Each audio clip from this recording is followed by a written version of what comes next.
What's up, guys? I'm LQ. This is the LQ Review. I'm here to give my review of A Beautiful Day in the Neighborhood. It's Tom Hanks' new movie where he gets to play the nicest person on the planet, Mr. Fred Rogers. But this wasn't really Mr. Rogers' movie. Now, Mr. Rogers got a movie last year. If you remember, there was an excellent documentary out called Won't You Be My Neighbor that actually made my top 10 list of movies last year, period. Won't You Be My Neighbor was great.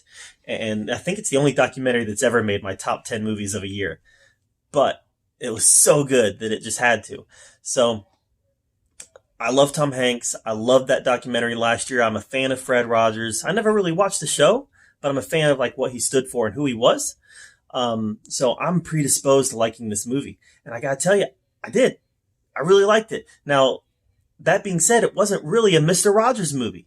Yeah, he was in it and he had a big role. He was kind of a co-star though. There was him and there was the author who was writing the story about him. And that's really who this movie is about, is the author who was tasked with writing the story. And this author is somebody, I forget his name, but he's tasked with writing a little puff piece about Mr. Rogers in a hero segment of this magazine. And this is an author that is traditionally somebody who finds dirt on people. He's somebody that goes out and writes smut pieces about people. He goes out and he has every intention of digging up any kind of dirt that there is on Mr. Rogers. Throughout the course of the movie, he's the one with the character arc. The author is. Mr. Rogers doesn't have a character arc. Mr. Rogers is a constant in this movie. There's no arc there. He goes through no changes.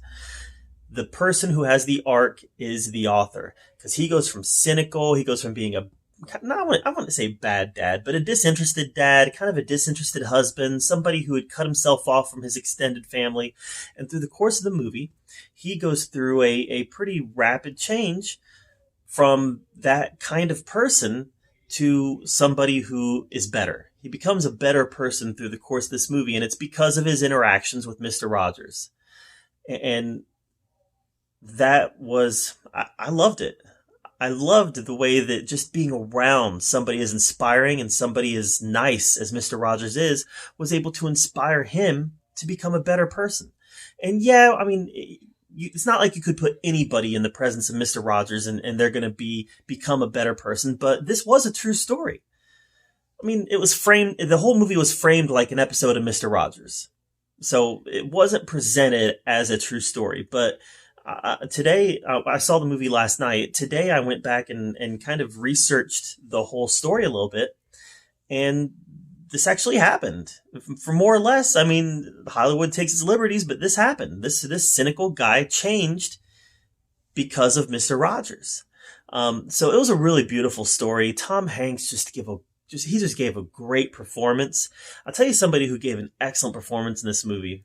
And that's Chris Cooper. Chris Cooper plays the dad of the author, and he just nailed this role. He nailed this role as a dad who wants to have a relationship with his son and is guilt-stricken over all the mistakes that he's made in his past. And because of the influence of Mr. Rogers, you see this father and son who've been estranged for so long, you see them start to develop a relationship.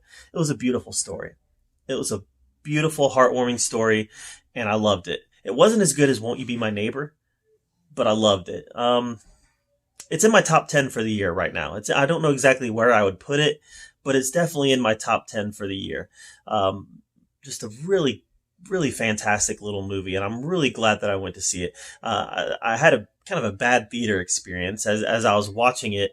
There was me, there was another couple in the theater, and then there's a bunch of teenage kids. And the teenage kids were not there to watch the movie. They were there to goof off and be dumb. And they were being loud and cussing and hopping around chairs during the movie. And just as I was getting ready to go up and complain, one of the couple who was also in the theater, they went up and complained. And then the theater manager came in with one of his employees with a flashlight and told these guys they had to leave, and they started dropping all sorts of profanity. And throughout the course of it, I learned that they were 14 years old. I was like, what are these parents doing? Yes, I'm judging the parents here. All right, my kids don't behave like that. They won't behave like that.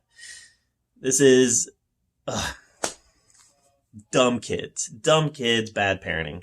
But whatever. It was a bad theater experience, but it was a good movie, a really, really good movie. And despite the theater experience that I had, I really enjoyed it. So I definitely recommend you go see A Beautiful Day in the Neighborhood. Horrible title for a movie. Horrible title, by the way. In fact, when I went up to buy my ticket, I said, "One for Won't You Be My Neighbor, please?"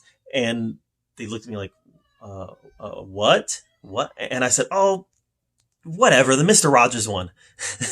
Because I honestly forgot what it was called. But A Beautiful Day in the Neighborhood is what it's called. It's the Mr. Rogers movie. So thank you so much for being here at the Okie Review. I give this movie a solid A, and appreciate you being here. And until next time, we'll see you later.